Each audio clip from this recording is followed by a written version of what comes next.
ஆண்டவராகிய இயேசு கிறிஸ்துவின் நாமத்தினாலே உங்களை நான் வாழ்த்தி வரவேற்கிறேன். கர்த்தருடைய பெரிதான கிருபையினாலும் அவருடைய பரிசுத்தமுள்ள இரக்கங்களினாலும் ஆண்டவராகிய தேவன் தம்முடைய பிள்ளைகள் சகல விஷயத்திலும் தெளிவு பெற்ற மக்களாய் விளங்க வேண்டும் என்று விரும்பக்கூடிய ஒரு தேவனாய் காணப்படுகின்றார். உண்மையான ஒரு தெளிவான ஒரு காரியம் நம்முடைய வாழ்க்கையிலே உருவாக்கப்படுகிறது உண்டானால் எந்த விஷயத்தை குறித்தும் நீங்களும் நானும் யாரிடத்திலும் எந்த சந்தேகம் கேட்க வேண்டிய அவசியமே இல்லை. எல்லா காரியத்தையும் நான் என்னுடைய வாழ்க்கையிலே தெளிவாய் புரிந்து கொள்ள துவங்குகிறது உண்டானால் என்னை வழிநடத்தக்கூடிய எந்த விதமான சூழ்நிலைகளுக்கும் நான் உட்படுத்தக்கூடிய ஒரு மனிதனாக காணப்படாமல் எல்லா நிலைகளையும் நான் எளிதாக கற்கும் ஒரு மனிதனாக, எல்லா காரியத்தையும் தேவ விருப்பத்தின்படி செயல்படுத்தும் ஒரு மனிதனாக விளங்க முடியும் என்கிறது கர்த்தருடைய வசனம். ஆரம்ப நாட்களிலே காணப்பட்ட பல பரிசுத்தவான்கள் தங்களுடைய வாழ்க்கை நிலைகளில் ஆண்டவராக தேவனுடைய நாமத்தினால் தெளிவான ஒரு மார்க்கத்தின் ஊடாக கடந்து போனதினால அவர்கள் வழிகளை பற்றியதான எந்த விதமான அச்ச உணர்வும் அவருடைய வாழ்க்கையில காணப்படாம சரியான இலக்கை எட்டும் ஒரு மக்களாக விளங்க ஆரம்பிக்கிறதை பார்க்க முடியும். பவுலினுடைய வாழ்க்கையை எடுத்து பார்த்தீங்கன்னா அவருடைய வாழ்க்கையில எந்த நெளிவு சுழிவும் காணப்படாம ஒரே நேர்கோட்டிலே கடந்து போனதை போல எந்த தடுமாற்றமும் இல்லாம சரியான ஒரு இயக்கத்தின் ஊடாக கடந்து போகக்கூடிய ஒரு மனிதனை போல சொல்லி வச்சது மாதிரி இந்த இடத்துல இந்த மாதிரி ஒரு திருப்பு முனை, இந்த இடத்துல இந்த மாதிரியான ஒரு காரியம் என்கிறதை பற்றி அவர் தன்னுடைய வாழ்க்கையை புரிந்து கொண்டவரை போல எல்லா விஷயத்தையும் சரியான விதத்தில் ஆசரிக்கும் ஒரு மனிதனாக அவருடைய நிலைகள் உருவாக்கப்பட ஆரம்பிச்சதை பார்க்க முடியும். இப்ப வேதம் சொல்லக்கூடிய நல்ல ஒரு வார்த்தையின் அடிப்படையில ஆண்டவராக தேவன் எதை நம்முடைய வாழ்க்கையில எதிர்பார்க்கிறார் அப்படின்னா, தெளிவு நிறைந்த ஒரு மக்களாக நீங்களும் நானும் ஒவ்வொரு காரியத்திலும் காணப்பட வேண்டியது அவசியம். கர்த்தருடைய வேத புத்தகத்துல இன்றைக்கு ஆண்டவராகிய தேவன் நமக்கு சொல்லித்தரக்கூடிய மிக முக்கியமான ஒரு காரியத்தை பற்றி நான் உங்க கூட கொஞ்சம் ஆழமாக நான் பேச வேண்டும் என்று ஆசைப்படுகிறேன். நீங்க போகக்கூடிய அந்த பரலோகமான அந்த ராஜ்யம், இந்த ராஜ்யம் என்று அழைக்கப்படக்கூடியது அது எப்படிப்பட்டது என்பதை பற்றி உங்களாலும் என்னாலும் யூகிக்கப்பட முடியாத அல்லது கற்பனைக்கு உட்படுத்தப்படாத ஒன்றாக காணப்படக்கூடிய ஒன்று. இந்த ராஜ்யத்திலே காணப்படக்கூடிய மகிமையை பற்றி பல மக்கள் பல காரியங்களை பேசினாலும் கூட அந்த காரியங்களின் அடிப்படையை குறித்து நீங்களும் நானும் யோசிக்க ஆரம்பிக்கிறது உண்டானால் ஏதோ ஒரு சின்ன ஒரு அசம்ஷன் இப்படிதான் இருக்கும் போல இருக்கு என்கிறதை போல. ஆனால் உண்மையாகவே அந்த ராஜ்யத்திற்குள்ளாக பிரவேசிக்க வேண்டிய முழு தகுதியை நான் இந்த உலகத்திலே பெற்றுக்கொள்ள ஆரம்பித்தால் மட்டும்தான் அந்த ராஜ்யத்திலே நீங்களும் நானும் சென்று பங்கடைய நம்மால் முடியும். நம்ம நினைக்கிறது மாதிரி பலவிதமான மக்கள் நமக்கு முன்பதாக ஒரு வார்த்தை சொன்னாங்க, நீங்க ரட்சிக்கப்பட்டா போதும், நீ அபிஷேகம் வாங்கினா போதும், நீ அந்நிய பாஷை பேசினா போதும், தீர்க்க தரிசனம் சொல்ல ஆரம்பிச்சா போதும் பரலோக ராஜ்யத்திற்குள் பிரவேசிக்க முடியும் என்கிறத பற்றி பல ஜனங்கள் பேசினாங்க. ஆனால் இவைகளை தாண்டி ஒரு விஷயத்தை ஆண்டவராகிய தேவன் நம்முடைய வாழ்க்கையில எதிர்பார்க்கின்றார். இந்த உலகத்திலேயே அந்த ராஜ்யத்திற்குள் பிரவேசிக்கக்கூடிய சகல தகுதிகளை நான் என்னுடைய வாழ்க்கையிலே சரிவர பெற்றுக்கொள்ள ஆரம்பித்தால் மட்டும்தான் அந்த ராஜ்யம் உங்களையும் என்னையும் அங்கீகரிக்கக்கூடியதாக, அந்த ராஜ்யத்தின் ஜனங்களால் நீங்கள் ஏற்றுக்கொள்ளப்படக்கூடியவர்களாக விளங்க முடியுமே தவிர இந்த ராஜ்யத்திற்கு புறம்பாக செயல்படுத்தப்படக்கூடிய எந்த செயல்களும் அந்த ராஜ்யத்திலே காணப்படக்கூடிய எந்த விதமான தன்மைகளுக்கும் அவைகள் மெய்யாகவே நம்முடைய பக்கமாக அவைகள் ஒன்றையும் ஈர்க்க முடியாது. இப்ப வேதம் சொல்லக்கூடிய வார்த்தையின் அடிப்படையில் அந்த ராஜ்யத்தினுடைய நிலைகளை பற்றி பல விளக்கங்கள் நமக்கு பரலோக ராஜ்யத்தை பற்றி பல காரியங்கள் நமக்கு முன்பதாக அறிவுறுத்தப்பட ஆரம்பித்தாலும் இன்னைக்கு ஒரு குறிப்பாக ஒரு காரியத்தை பற்றி பேச வேண்டும் என்று ஆசைப்படுகின்றேன். எபிரேயருக்கு எழுதப்பட்ட நிருபம் 12வது அதிகாரம் 23, 24 ஆகிய வசனங்கள் இந்த வார்த்தையை நமக்கு சொல்கிறது. எபிரேயர் 12வது அதிகாரம் 23, 24 ஆகிய வசனங்களை நான் சற்று நிதானமாய் வாசிக்கிறேன், கவனியுங்கள். பரலோகத்திலே பேர் எழுதியிருக்கிற முதற் பேரானவர்களின் சர்வ சங்கமாகிய சபையினிடத்திற்கும் யாவருக்கும் நியாயாதிபதியாகிய தேவனிடத்திற்கும் பூரணராக்கப்பட்ட நீதிமான்களுடைய ஆவிகளிடத்திற்கும் 24வது வசனம் புது உடன்படிக்கைகளின் மத்தியஸ்தராகிய இயேசுவினிடத்திற்கும் ஆபேலினுடைய இரத்தம் பேசினதை பார்க்கிலும் நன்மையானவைகளை பேசுகிற இரத்தமாகிய தெளிக்கப்படும் இரத்தத்தினிடத்திற்கும் வந்து சேர்ந்தீர்கள். இதுல ஒரு வார்த்தை நமக்கு ரொம்ப விசேஷமான ஒரு வார்த்தை ஒன்று அறிவுறுத்தப்பட ஆரம்பிக்கிறதை நாம் பார்க்க முடியும். அதுல என்ன வார்த்தையை ஆண்டவராக தேவன் சொல்லுகிறார் அப்படின்னா, பூரணர் ஆக்கப்பட்ட நீதிமான்களின் ஆவிகளிடத்திற்கு நீங்கள் வந்து சேர்ந்தீர்கள்னு சொல்றார். ஒரு மனிதன் பரலோக ராஜ்யத்திற்குள் பிரவேசிக்க வேண்டிய முக்கியமான தகுதி என்ன அப்படின்னா, பரிபூர்ணமான நிலைகளை அவன் தன் வாழ்க்கையிலே எட்ட வேண்டியது அவசியம். நான் ஏற்கனவே உங்களுக்கு சொன்ன அந்த காரியத்தை நான் உங்களுக்கு மீண்டும் நினைவூட்ட வேண்டும் என்று ஆசைப்படுகிறேன். தேவனாகிய கர்த்தரால் கொடுக்கப்பட்டிருக்கக்கூடிய எந்த காரியமாய் காணப்பட ஆரம்பித்தாலும், அது ஒருவேளை ஊழியமா இருக்கலாம், அது ஒருவேளை வரங்களா இருக்கலாம், அது ஒருவேளை கர்த்தர் தரக்கூடிய கிருபையா இருக்கலாம், தேவன் தந்த அழைப்பாயா இருக்கலாம், அல்லது எந்த காரியத்தை ஆண்டவராகிய தேவன் நம்முடைய வாழ்க்கையிலே தர துவங்க ஆரம்பித்தாலும் அவைகள் அப்படியே நம்முடைய வாழ்க்கையிலே நிற்கக்கூடியவைகள் அல்ல. அவைகள் எல்லாம் வளரக்கூடிய ஒன்று என்கிறதை முதல் காரியம் நீங்களும் நானும் ஆழமாய் தெரிய வேண்டியது அவசியம்.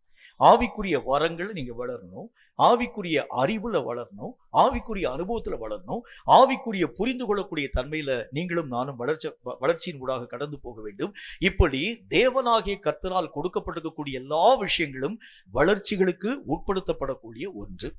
இந்த வளர்ச்சி எது வரைக்கும் கடந்து போக முடியும் அப்படின்னா, பூரணர் என்று அழைக்கப்படக்கூடிய நிலை வரைக்கும் உங்களையும் என்னையும் அழைத்து கொண்டு போகக்கூடிய முறைகளை சார்ந்த ஒன்று என்பதை புரிந்து கொள்ள வேண்டும். வேத வசனத்துல ஒரு பூரணம், அபிஷேகத்துல ஒரு பூரணம், ஆவிக்குரிய நிறைவுல ஒரு பூரணம், ஆண்டவரை அறியக்கூடிய அறிவுல பூரணம் என்று சொல்லி பல நிலைகளும் உங்களையும் என்னையும் பூரணப்படுத்தக்கூடியதாய் ஆண்டவராகிய தேவனால் அனுமதிக்கப்பட்டிருக்கக்கூடிய ஒன்றாய் விளங்க ஆரம்பிக்கிறது. இந்த பூரணத்தை நோக்கி நீங்களும் நானும் கடந்து போகாம தேவையில்லாத பல காரியங்களின் ஊடாக கடந்து போகிறது உண்டானால் என் நாளையும் என் காலங்களையும் நான் வீணடிக்கும் ஒரு மனிதனாய் விளங்கிவிட ஆரம்பித்து விடுகிறேன். இதையும் பற்றி கர்த்தருடைய வசனத்துல என்ன வார்த்தை நாம் வாசிக்க முடியும் என்று பாருங்கள். இதெல்லாம் நமக்கு ஒரு தெளிவான ஒரு முகாந்திரமாக ஆண்டவராகிய தேவனால் உரைக்கப்பட்டிருக்கக்கூடிய ஒன்று. அதே எபிரேயருக்கு எழுதப்பட்ட நிருபம் 6வது அதிகாரம் அதுல 1-2 ஆகிய வசனங்கள் இந்த வார்த்தையை நமக்கு சொல்லுது. வாசிக்கிறீங்க நீங்க. எபிரேயர் 6வது அதிகாரம் 1-2 ஆகிய வசனங்கள் என்ன சொல்லுதுன்னு பாருங்க. ஆகையால் கிறிஸ்துவை பற்றி சொல்லிய மூல உபதேச வசனங்களை நாம் விட்டு செத்த கிரியைகளுக்கு நீங்களாகும் மனம் திரும்புதல், தேவன் பேரில் வைக்கும் விசுவாசம், ஸ்நானங்களுக்கு அடுத்த உபதேசம், கைகளை வைக்குதல், மரித்தோரின் உயிர் தெழுதல், நித்திய நியாய தீர்ப்பு என்பவைகளாகிய அஸ்திபாரத்தை மறுபடியும் போடாமல் பூரணராகும்படி கடந்து போவோமாக. சொன்னதே திரும்ப திரும்ப சொல்லிட்டே இருக்காதீங்க. செய்ய வேண்டிய காரியம் நிறைய இருக்கு. நிறைய ஒரே காரியத்தை பற்றி இன்றைக்கு நம்ம கேட்கக்கூடிய பிரசங்கங்கள் எல்லா விதமான காரியத்தை எடுத்து பார்த்தீங்கன்னா சொன்னதே திரும்ப திரும்ப திரும்ப திரும்ப. ஆனால் இவைகளை தாண்டி வேறு ஒரு விஷயத்தை ஆண்டவராகிய தேவன் நமக்கு வைத்திருக்கிறார். இந்த அனுபவத்துக்கு பேர் என்ன சொல்கிறார் பாருங்கள். பூரணர் ஆகும்படி நீங்களும் நானும் கடந்து போக வேண்டிய தூரம் ரொம்ப தூரம் இருக்கிறது. இதை விட்டு நீங்களும் நானும் ஒரே இடத்தில் நிலையாய் வசிக்கக்கூடிய ஒரு வாழ்க்கை வாழும்படி உருவாக்கப்பட்டவங்க இல்லை. நமக்குள் கொடுக்கப்பட்டிருக்கக்கூடிய அபிஷேகம் உங்களையும் என்னையும் பூரணமான பாதையை நோக்கி நடத்தி கொண்டு போகக்கூடியதாய் விளங்க ஆரம்பிக்கிறதை பார்க்க முடியும். இதற்கு நல்ல ஒரு உதாரணத்தை உங்களோடு கூட நான் பேசினால்தான் இதனுடைய தன்மைகளை நீங்களும் நானும் சற்று விரிவான விதத்தில் விளங்கிக் கொள்ள முடியும். எலியா என்கிற தீர்க்கதரிசி ஆகாப் ராஜாவுக்கு பயந்து ஓடி போகக்கூடிய ஒரு மனிதனாக தூர இடத்திலே தன்னை ஒழிக்கக்கூடிய அளவிற்காக, அதாவது தொலைதூரமாய் கடந்து போக துவங்க ஆரம்பித்தான். கர்த்தருடைய நாமத்தினால அவனுக்கு மிகுந்த பசி உருவாக்கப்படக்கூடிய நேரத்துல ஒரு நாள் திடீர் என்று சொல்லி கர்த்தருடைய நாமத்தினால் அனுபவிக்கப்பட்டிருக்கக்கூடிய அந்த காகங்களை கொண்டு ஆண்டவராகிய தேவன் போஷிக்க துவங்க ஆரம்பித்தார். தம்முடைய தூதனை அனுப்பி கர்த்தராகிய தேவன் அவருக்கு தேவையான ஆகாரங்கள் யாவற்றையும் போஷிக்க துவங்க ஆரம்பிச்சா. உடனே எலியா என்கிற மனிதன் நினைவு கூற ஆரம்பிச்சான். சரி, நம்முடைய ஜீவனை ஆண்டவராகிய தேவன் காப்பாற்றினார். எல்லா விதமான காரியங்களையும் கர்த்தராகிய தேவன் சந்திக்க துவங்க ஆரம்பித்தார். தேவைகளை சந்திச்சிட்டாரு. சாப்பாட்டுக்குரிய காரியங்கள் யாவற்றையும் கொடுக்க ஆரம்பிச்சிட்டாரு. மாம்சத்துக்குரிய ஆகாரமும் சரி, எனக்கு தேவையான அநேக விதமான அடைகளும் சரி ஆண்டவராகிய தேவனுடைய தூதனாலும் காகங்களினாலும் கொடுக்கப்பட்டிருக்கக்கூடிய நிலையோடு கூட என்னுடைய வாழ்க்கையினுடைய ஒட்டுமொத்த காலத்தையும் கழித்து விடேன் என்று சொல்லும் பொழுது கர்த்தராகிய தேவன் ஒரு வார்த்தை ஒன்றை விதமாய் சொல்ல ஆரம்பிக்கின்றார். நான் உனக்கு கொடுக்கக்கூடிய சாப்பாட்டு இங்க உட்கார்ந்து நீ சாப்பிடும்படிக்காக அல்ல, இன்னும் நீ செய்ய வேண்டிய பிரயாண தூரம் வெகு தூரமாய் இருக்கிறது. நீ செய்ய வேண்டிய காரணம் இன்னும் நிறைய இருக்கு. நீ இந்த லெவல்ல நீ உன்னுடைய காரியங்கள் யாவற்றையும் அந்த லெவலோடு கூட நீயும் நானும் நம்முடைய வாழ்க்கையை நிறுத்திக் கொள்ளக்கூடாது.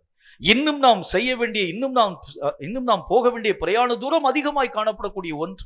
ஒரே வட்டத்துக்குள்ள நீங்களும் நான் சுற்றக்கூடிய ஒரு மக்களாக ஆண்டவராக தேவனால் உருவாக்கப்பட்டவர்கள் கிடையாது. செய்ய வேண்டிய காரியம் இன்னும் அநேகம் உண்டு.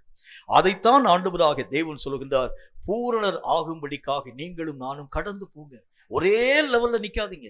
இன்னும் பல நிலைகள் நம்முடைய வாழ்க்கையிலே கொடுக்கப்பட்டிருக்கக்கூடிய ஒன்று, பல வளர்ச்சிகள் நம்முடைய வாழ்க்கையிலே கொடுக்கப்பட்டிருக்கக்கூடிய ஒன்று. ஒரு லெவலோடு கூட நீங்களும் நானும் திருப்தியான ஒரு மக்களாக நீங்களும் நானும் காண்பிக்கப்படக்கூடாது. ஒவ்வொரு முறையிலும் நீங்களும் நானும் வளர துவங்க ஆரம்பித்தால்தான், அதனால்தான் கர்த்தருடைய வசனத்தை ஆண்டவராகிய தேவன் சொல்லக்கூடிய வார்த்தையின் அடிப்படையில் இந்த வசனங்கள் நம்முடைய வாழ்க்கையை வளரச் செய்யக்கூடிய வசனங்களாக விளங்க ஆரம்பிக்கிறது. திருவசனமாக களங்கமில்லாத ஞானப்பாலின் மேல் உங்களை வளர்க்கக்கூடிய ஞானப்பாலின் மேல் நீங்கள் வாஞ்சியாயிருங்க.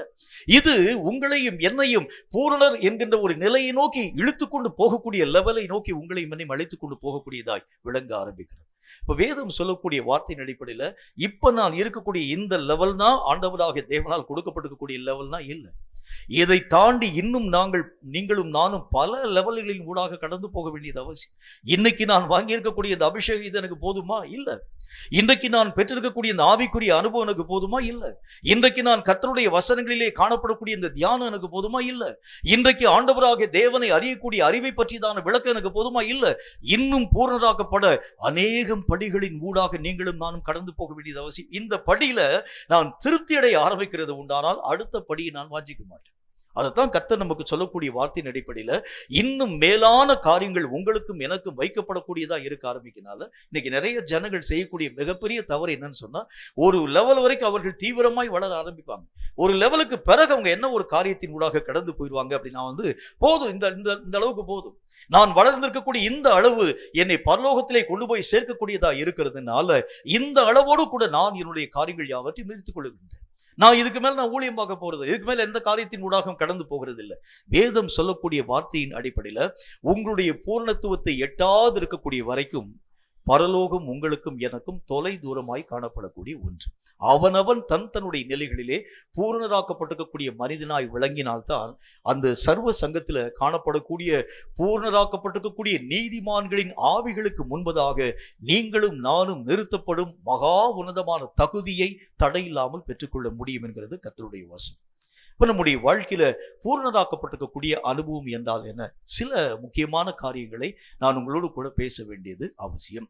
பூர்ணர் என்று அழைக்கப்படக்கூடிய இந்த நிலைகளை பற்றி கர்த்தராகிய தேவன் பல விளக்கங்களை நம்ம கூட பேச ஆரம்பித்தாலும் சில குறிப்பிடப்படக்கூடிய காரியங்களை உங்களுக்கு முன்பதாக தெளிவாக பேச வேண்டியது அவசியம்.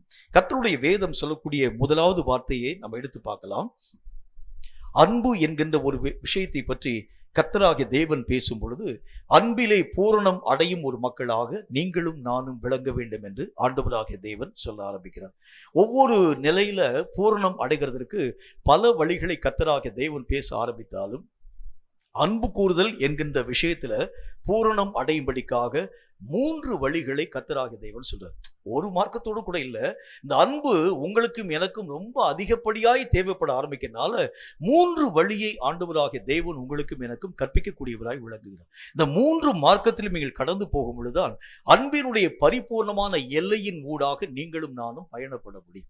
இப்ப இருக்கக்கூடிய என்னுடைய வாழ்க்கையிலே காணப்படக்கூடிய அன்பு, இப்ப இருக்கக்கூடிய நம்முடைய வாழ்க்கையில் இருக்கக்கூடிய அன்பு, இது பரலோகத்திற்குள் உங்களையும் என்னையும் மெய்யாகவே கொண்டு போய் சேர்க்கக்கூடிய தகுதி பெற்றதா அப்படின்னு கேட்டா கிடையாது. ஏன்னா இந்த அன்பை தாண்டி இன்னும் மேலான அன்பை நோக்கி நீங்களும் நானும் பயணப்பட வேண்டியது அவசியம். இப்ப இருக்கக்கூடிய அன்பு எப்படிப்பட்ட அன்பு? நான் என்னை நேசிக்கிறேன், என் குடும்பத்தை நேசிக்கிறேன், என் சபையை நான் நேசிக்கிறேன், என்னோடு கூட காணப்படக்கூடிய என்னுடைய உற்றார் உறவின மக்களை நான் நேசிக்கிறேனே தவிர இவைகளை தாண்டி வேறு ஒன்றின் மேலும் என்னுடைய மனம் லயிக்கிறது கிடையாது. எனக்காக நான் பரிதபிக்க ஆரம்பிக்கின்றேன், எனக்காக நான் கண்ணீர் சிந்த ஆரம்பிக்கிறேன். என்னுடைய அன்பின் விகிதம் இந்த உலக ரீதியாக காணப்படக்கூடிய மக்களுடைய அன்பின் விகிதத்திற்கு ஒத்ததாகவே இருக்கிறது. இதை தாண்டி நீங்களும் நானும் பூர்ணராக்கப்பட ஆரம்பித்தால் மட்டும்தான் பரலோகத்திற்குள் பிரவேசிக்கும் முழு தகுதியை நாம் நம்முடைய வாழ்க்கையிலே எட்ட முடியும். அன்பினுடைய விகிதம் என்றால் என்ன? அன்பை பூரணப்படுத்தக்கூடிய 3 வழிகளை பற்றி கர்த்தருடைய வேதம் என்ன சொல்லுதுன்னு பாருங்களேன். வேதம் சொல்லக்கூடிய முதலாவது வழியை பாருங்கள். 1 யோவானின் புஸ்தகத்துல 2வது அதிகாரம் 15வது வசனம் இந்த வார்த்தையை நமக்கு சொல்லுகிறது. 1 யோவானின் புஸ்தகம் 2வது அதிகாரம் 5வது வசனம். 1 யோவான் 2வது அதிகாரம் 5வது வசனத்தை வாசிக்கிறீங்க கவனிங்க. அவருடைய வசனத்தை கைக்கொள்ள நேரத்தில் தேவ அன்பு மெய்யாய் பூரணப்பட்டிருக்கும், நாம் அவருக்குள் இருக்கிறோம் என்பதை அதனால் அறிந்திருக்கிறோம். முதலாவது காரியம், தேவன் எதிர்பார்க்கும் அன்பின் பூரணம் எதின் வழியாய் வருகிறது அப்படின்னா, வசனத்தை கேட்கிறதுனால் வருகிறது இல்ல, வசனத்தை வாசிக்கிறதுனால் வருகிறது அல்ல, வசனத்தை உணர்கிறதுனால் வருகிறது அல்ல, வசனத்தை தியானிக்கிறதுனாலும் வருகிறது அல்ல. வசனத்தை முதல் காரியம் நீங்களும் நானும் கை கொள்ள வேண்டும். கை கொள்ளணும் என்ன அர்த்தம்? வசனம் உங்கள் வாழ்க்கையிலே முதலாவது உள்ளே வரும் பொழுது அது உங்கள் வாழ்க்கையிலே ஒரு உருமாற்றத்தை மெய்யாகவே உருவாக்கக்கூடியதாய் விளங்க ஆரம்பித்து விடுகிறது. வசனம் உருவாக்கக்கூடாத அநேக விதமான தடைகள் என்னுடைய வாழ்க்கையிலே இருக்க ஆரம்பிக்கிறது உண்டானால், வசனம் இன்னும் என்னுடைய வாழ்க்கையிலே கிரியைகளை நடப்பிக்காமல் அப்படியே தங்கியிருக்க ஆரம்பிக்கிறத நான் என்னுடைய வாழ்க்கையை உணர வேண்டும். ஒரு வசனம் உண்மையாகவே என்னுடைய வாழ்க்கையிலே விதைக்கப்பட ஆரம்பிக்கிறது உண்டானால், வேற ஒண்ணுமே வேண்டாம், ஒரு நிலத்துல கொண்டு போய் ஒரே ஒரு விதையை நீங்கள் கொண்டு போய் போடுகிறது உண்டானால், அந்த நிலத்திற்கு தேவையான எல்லா விதமான தண்ணீரையும் பாய்ச்சி, நிலத்துக்கு தேவையான எல்லா விதமான உழவுகள் யாவற்றையும் செய்து, அந்த பயிர் வளரக்கூடிய எல்லா விதமான காரியங்கள் யாவற்றையும் கொண்டு போய் போட்ட பிறகிலும் கூட அந்த பயிர் முளைக்காது இருக்கிறது உண்டானால், அங்க எங்க பிரச்சனை இருக்கிறது? நிலத்தில் ஏதோ சில பிரச்சனைகள் காணப்படுகிறது என்பதை நீங்களும் நானும் கற்றுக்கொள்ள வேண்டும். அப்ப அதாவது எல்லா விதமான விவசாயினுடைய முக்கியமான காரியம் என்ன அப்படின்னா, நிலத்துல கொண்டு போய் ஒரு விதையை கொண்டு போய் போட்டானா அதனுடைய பலன் கட்டாயம் வந்தே தீரும் என்கிறது விவசாயினுடைய கருத்து. அதுதான். அதே மாதிரி கர்த்தராகிய தேவனால் விதைக்கப்பட்டிருக்கக்கூடிய இந்த வசனங்கள் கர்த்தருடைய நாமத்தினால் பலன்களை தர வேண்டியது அவசியம். அது பலன் கொடுக்கக்கூடிய அளவிற்கு வளர ஆரம்பித்தால் மட்டும்தான், அது என்னோடு கூட என்னாக அப்படி கலக்க ஆரம்பித்தால் மட்டும்தான் அதற்கேற்ற விளைச்சலினுடைய முழுமையை நான் கர்த்தர் எதிர்பார்க்கக்கூடிய அளவிற்காக நான் என்னுடைய வாழ்க்கையை செய்து முடிக்கக்கூடியவனாய் விளங்க ஆரம்பித்து விடுகிறேன். அப்ப என்னுடைய வாழ்க்கையில வசனமும் நானும் தனித்தனியாய் இயங்கக்கூடிய நிலைகளின் ஊடாக கடந்து போகிறதுனால தான் கர்த்தருடைய வேதம் சொல்லுகிறதை போல என் வாழ்க்கையிலே வசனங்கள் பலன்களை தருகிறது இல்லை. நீங்க வந்த வண்ணமாவே அப்படியே எந்திரிச்சு போறீங்க. வசனத்தை கேட்கிறோம், எழுப்புதல் அடைந்தோம் என்கிறதை பற்றி நம்ம பேச ஆரம்பிக்கிறோம். ஐயா இன்னைக்கு பிரசங்கம் வெரி சூப்பர், ரொம்ப நல்லா இருந்துச்சு, என்னுடைய மனதின் எல்லா விதமான உணர்வுகள் யாவற்றையும் தட்டி எழுப்பக்கூடியதாக விளங்க ஆரம்பித்தது. மீண்டும் அதே விதமான பொல்லாங்கு செய்யக்கூடிய நினைவு, மீண்டும் அதே விதமான கோபதாபங்கள், மீண்டும் அதே விதமான எரிச்சல், மீண்டும் அதே விதமான மன்னிக்க முடியாத சுபாவம் என் வாழ்க்கையில இருக்கிறது உண்டானால், வசனம் விழுந்தது உண்மை, வசனம் உங்களுக்குள் வந்தது உண்மை என்றாலும் கூட வசனம் உங்கள் வாழ்க்கையிலே ஒரு மாற்றத்தை தரவில்லை என்பதை புரிஞ்சுக்கங்க. ஒரு வசனம் உள்ள வந்துச்சுனாலே ஒரு மாற்றம் உங்கள் வாழ்க்கையிலே கட்டாயம் வந்தே தீர வேண்டியது அவசியம். இயேசு கிறிஸ்துவினுடைய நாமத்தினால ஆண்டவராகிய தேவன் தம்முடைய சீஷர்களுக்கு முன்பதாக இயேசு கிறிஸ்து சீஷர்களை அழைக்கும்படிக்காக சமுத்திரத்தின் கரை ஓரத்தில் கடந்து போகின்றார். வலைகளை அலசி கொண்டிருக்கக்கூடிய அநேகமான அங்கு காணப்படக்கூடிய மீனவர்கள், அவர்களிலே ஆண்டவராகிய தேவன் சில பேரை கூப்பிட்டு, ஆண்டவராகிய தேவனுடைய ராஜ்யத்தை கட்டும்படிக்காக நான் உங்களை அழைக்கிறேன். அந்த வசனம் உள்ளே போய் அந்த மக்களுடைய மனதின் ஆழத்திலே விழுந்தது. நடந்த காரியம் என்ன? ஜனங்கள் படகையும் வலையையும் விட்டு இயேசுவை பின்பற்றி வந்துட்டார். வசனம் விழுந்துருச்சுன்னா பலன் தந்துடணும், கட்டாயம் தந்துடணும். இயேசு கிறிஸ்துனுடைய வார்த்தை உள்ள போச்சு, போன மாத்திரத்தில் மக்களுடைய மனதில் ஒரு உருமாற்றம். என்ன உருமாற்றம்? இந்த இயேசு பேசின வார்த்தைகளின் அடிப்படையில் அவரை பின்பற்றும்படிக்காக நாங்கள் கடந்து போகிறோம். அதற்கு தடையாய் காணப்படும் கடலையும் படகையும் வலையையும் விட்டு நாம் பின்பற்ற போகின்றோம். எப்படி எப்படி எப்படி போறாங்க பாருங்க. கர்த்தருடைய நாமத்தினால இயேசுவை பின்பற்றுகிறதுக்கு எது எதெல்லாம் தடை அவங்க யோசிக்கிறாங்க. தங்களுடைய வாழ்க்கையின் ஆதாரத்தை மெய்யாகவே தங்களுடைய வாழ்க்கையை முதன்மையாக்கி கொள்ளக்கூடிய அந்த ஜனங்கள் யோசிக்கிறாங்க, இது இயேசுவை பின்பற்ற என் வாழ்க்கையிலே தடை. இந்த கடலிலே போய் மீன் பிடிக்கக்கூடிய இந்த படகு இயேசுவை பின்பற்ற அது எனக்கு தடைச்சுவராய் காணப்படக்கூடிய ஒன்றாய் விளங்குது. ஒரு வசனம் உள்ள போனோன்னு எத்தனை மாற்றத்தை என்னுடைய வாழ்க்கையை தந்தது என்று பாருங்கள். இப்படிதான் நம்முடைய வாழ்க்கையிலே விதைக்கப்பட்டிருக்கக்கூடிய வசனங்கள் ஒவ்வொன்றும் மாற்றங்களை தராதிருக்கிறது உண்டானால், வேத புத்தகத்துல ஆண்டவராகிய தேவன் எதை நம்முடைய வாழ்க்கையிலே வலியுறுத்துகிறார்னா, பூரணராக்கப்படக்கூடிய நிலைகளை நோக்கி உங்களாலும் என்னாலும் பயணப்படவே முடியும். வசனம் முதல் காரியம் உங்களையும் என்னையும் ஒரு மாற்றம் அடைய செய்ய வேண்டியது அவசியம். எப்படிப்பட்ட ஒரு மாற்றம்? தேவ அன்பிலே நிலைத்திருக்கும் ஒரு மக்களாக, தேவன் எதிர்பார்க்கும் அன்பை செலுத்தும் ஒரு மக்களாக இந்த வசனங்கள் ஒவ்வொன்றும் உங்களையும் என்னையும் ஒரு மாற்றம் அடைய செய்ய துவங்க ஆரம்பித்து விடுது. இது ஏன் கர்த்தராகிய தேவனுடைய அன்புக்கு இணையாக நம்முடைய அன்பு காணப்பட வேண்டும் என்றால், பரலோக ராஜ்யம் என்று அழைக்கப்படக்கூடிய அந்த அந்த இடம் தேவனாகிய கர்த்தரோடு கூட சார்ந்ததாக, தேவனுக்குள் வசிக்கக்கூடியதாக விளங்கக்கூடிய ஒரு ஸ்தலம். தேவனை போலவே ஒரு மனிதன் உருமாற்றம் அடைந்தால் மட்டும்தான் அந்த ராஜ்யத்திற்குள்ளாக பிரவேசிக்கும் முழு எலிஜிபிள் அவனுடைய வாழ்க்கையில உருவாக்கப்பட ஆரம்பிக்கும். முழு தகுதி அவனுடைய வாழ்க்கையில எப்ப வர முடியும் என்றால், இயேசுவை போலவே அவனுடைய வாழ்க்கையினுடைய நிலைகள் முதல் காரியம் மாற்றத்தின் ஊடாக கடந்து போக வேண்டியது அவசியம்.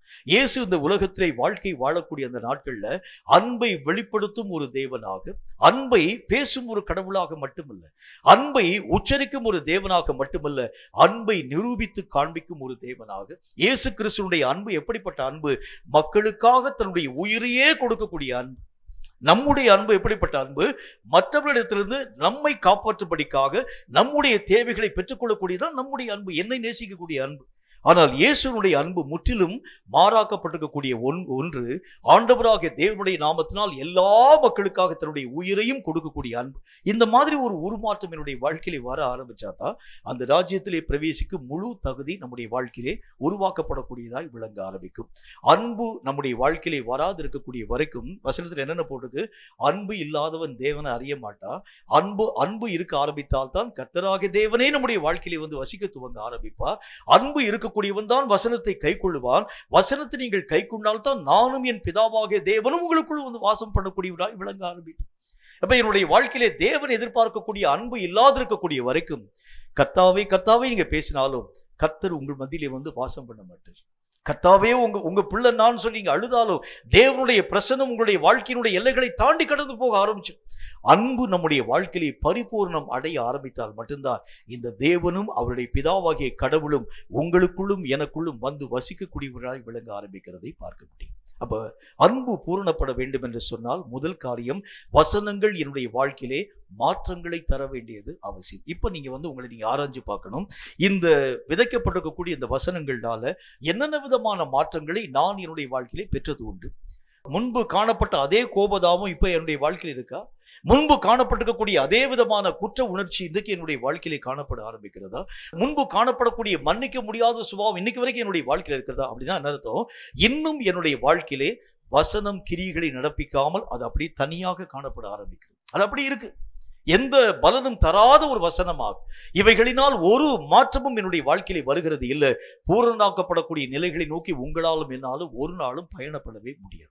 அப்ப இந்த அன்பு என்னுடைய வாழ்க்கையிலே ஒன்றரை கலக்க ஆரம்பிக்கும் பொழுதுதான் அன்பிலே நான் மெய்யாகவே ஊன்ற கட்டப்பட்ட ஒரு மனிதனாக, வசனத்தினால் நான் மெய்யாகவே சாரமாக்கப்பட்ட ஒரு மனிதனாக விளங்க முடியும் என்று கர்த்தருடைய வேத புத்தகத்தின் வழியாக கற்றுக்கொள்ள முடியும். இரண்டாவது ஒரு காரியத்தை பாருங்க.